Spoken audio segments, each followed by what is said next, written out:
Mami ma akwaba emfa umbra Ghana nsem TVGH so wofre me adwowa searching ebusuafo glass nko a eye Twini Jonas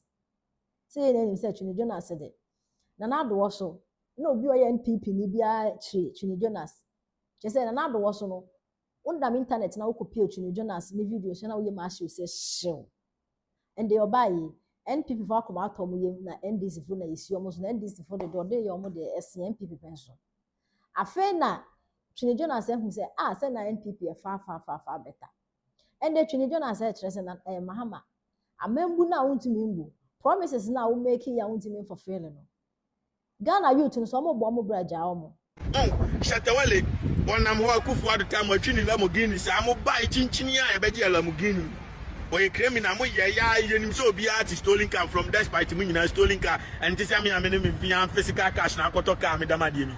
eh stolen cars and this am my physical cash akoka $1 million akoto me luxury cars am chili ye nyina enim Shatawale omuji yellow Lamborghini why is omuwi apepo no come and omu wani ujezi me di car be catch them kura nsa na pepo neighbor so minim se Ghana no normal ntan no be ya adwuma entiaka e bi ansend there se force me ni akof mahama atemi so anti boys na ye normal kakra na omo ntani aban no hwe so na deliver policy enya fe na boys no wani bere omo o man kwasiafo nya adwuma da tete Lamborghini Ferrari car show obia meka ho asem yenim set taxpayers money no wawia enso obia ye di because umunti opposition sami jam fi kwasiam panyin wanfro Range Rover da enso ya na $1 million Range Rover SV autobiography onya adwuma bia o wi ase we mo acha me see MP for so we member omo petition go see finance minister come ba buo maku parliament o but ye trust me NDC for set agenda ma ebam ye tidi ho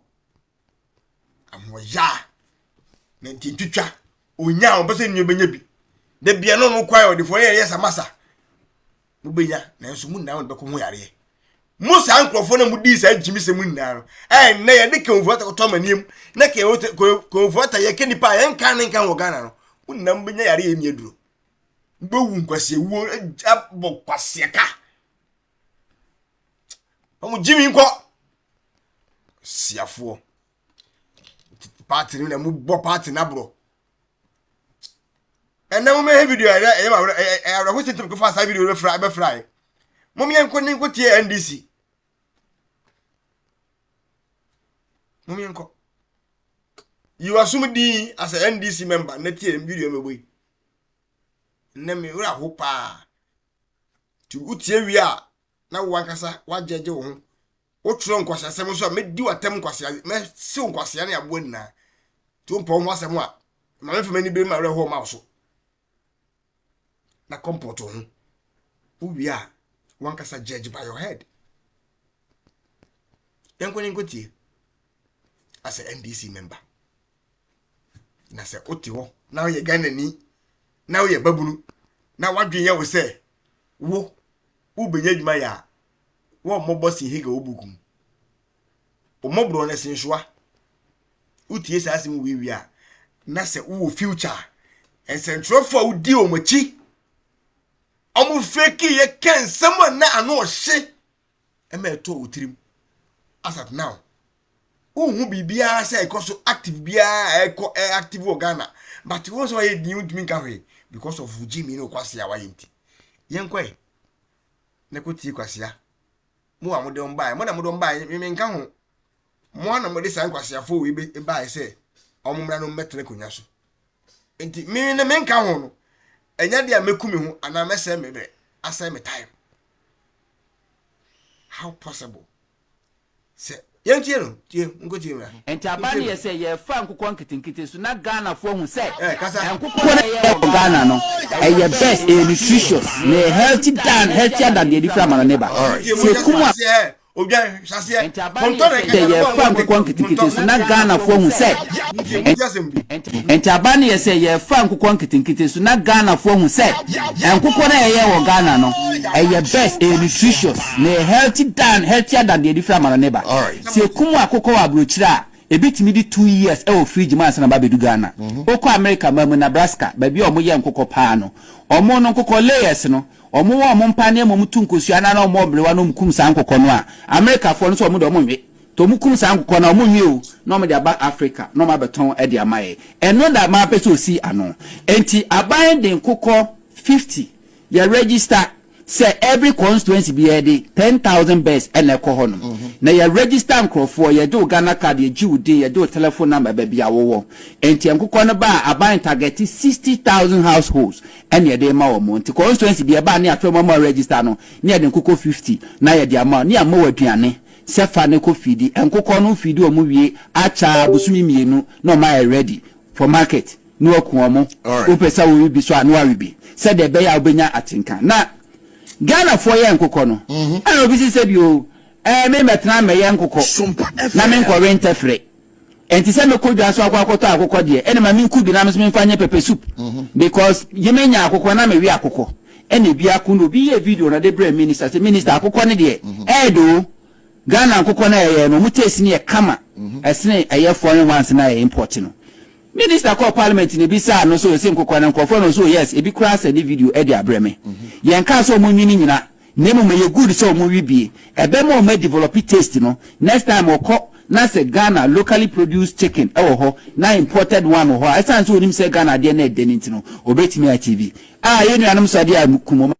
first face in the with the backyard san kokọ na buy supply about 3 million base no wo ma eden kokọ na mom na buy am mo so wo yan kokọ ni wi a wo ton afes kabreme abansi de aban say wonni makokọ yen but o pese o yan kokọ enti me ma o 50 free of charge me ma o feed wo yan kokọ ni wi nkosua eba ubetimi adibi ubetimi aton bi se wo pese wo de ye wadwuma ton kokọ no na esa fa koto foforo because wo ma ye che ye o manya we say bi no se next time ye cha wu nya bi wunya na wa nya bi no si ne benya ento bi bia no wa wanya kokọ nketenkete obi a next year or this year cha obetimi anya bi mo nwi kokọ ni bi na mo se kokọ no ede no matimi ato Ghana de that's fine less than 1 year and we can say nkokọ nketenkete achieve the target the target achieve say and Ghana for we locally produced chicken oh mo ka say video kasa kokọ ide ede na ebinim so mo ntia say so mo yan kokọ ni ewibi ninia nipa na wo ya akokọ na akokọ sabi wo ya ni wi a untimi mfanye TV ya bo hai na wo de na bo wo ho okwa no akwa say 1 o'clock dabi wo bewe say wan wi a nipa abeton amanu so bewe let's assume say 3 million bears na obi ko ne kwa so nsu a wudi 1 year no sika obenya no sa enkokọ ten ore ma ho no fa so be na oso ene ho nto betra wo se be ya obenya taste ntiro mo de mo na mamu ya de nkon dem for taste so be taste Ghana ye ti Ghana ye nim se poultry farm krebi ni Ghana nkoko ni ha enti abrofo nkwa de na yawie enti afa no mo de nkwa ba Ghana e be yen wom am ya tasting Ghana nkoko but ye feed no so ye sakra every baby o se e won de nya de no oh na wo se ma to asa NDC mbu onwe wie on se untimi ntro hwe because what dan jimi for wakoto nkwase aba hwemachi e so hwemachi so zipe on nipa o maluso adwuma o adwuma say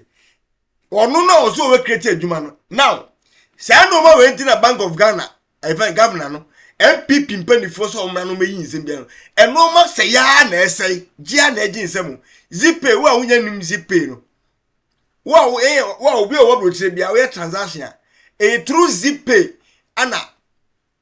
divert ye transactions ni na wo awunya nim no zipe sika bia be se na omaro ni bia no ekofa omuso na akwa se agent minka na sa no divert. A lot of people don't know me adwuma. Zipe government a collapse Zipe. Government a collapse Zipe me no ka say. Over 700 people adwuma bom. Investors. Wait. Womu ye agents stakeholders any investors are no mdo mu ho share business no mu a omu ye adwuma na obia ya block obia dey say through Bank of Ghana because they pay a foul and no through Bank of Ghana no everything has been collapsed on them.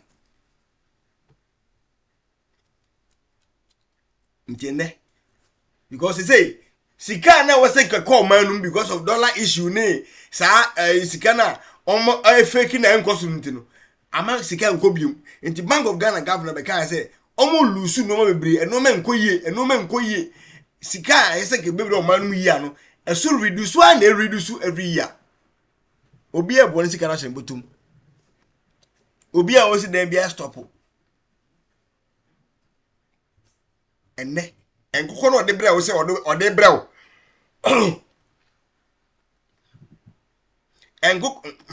enkoko no de bre o no se enne be sisi dua na wetim na bo bra asaba mu wa we se e papa no mmerewa e papa no mkokrowa ene ye maame no mkokrowa ne mmerewa no ana o de ma o mkwa so o mfa nje omani na o mfa nye kra na nge problem we de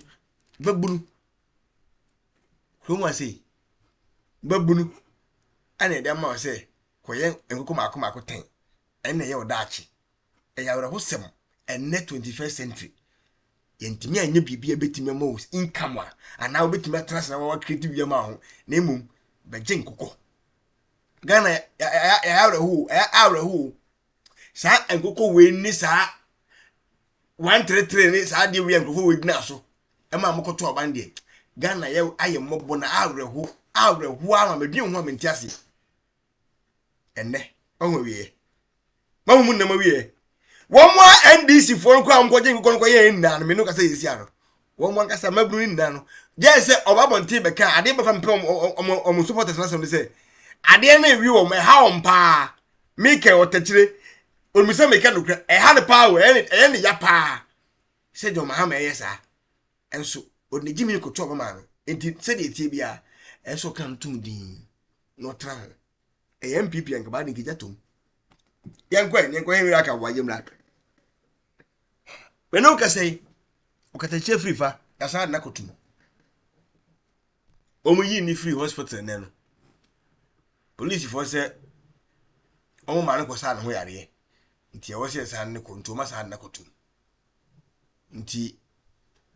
a sick court, so it's only Friday no local court, not the yes, no. Update a government number one. Now, yen ya ba ko Ghana jollof abe draw attention bi umenguti masisia abe draw attention bi Yensha bibi wa steering committee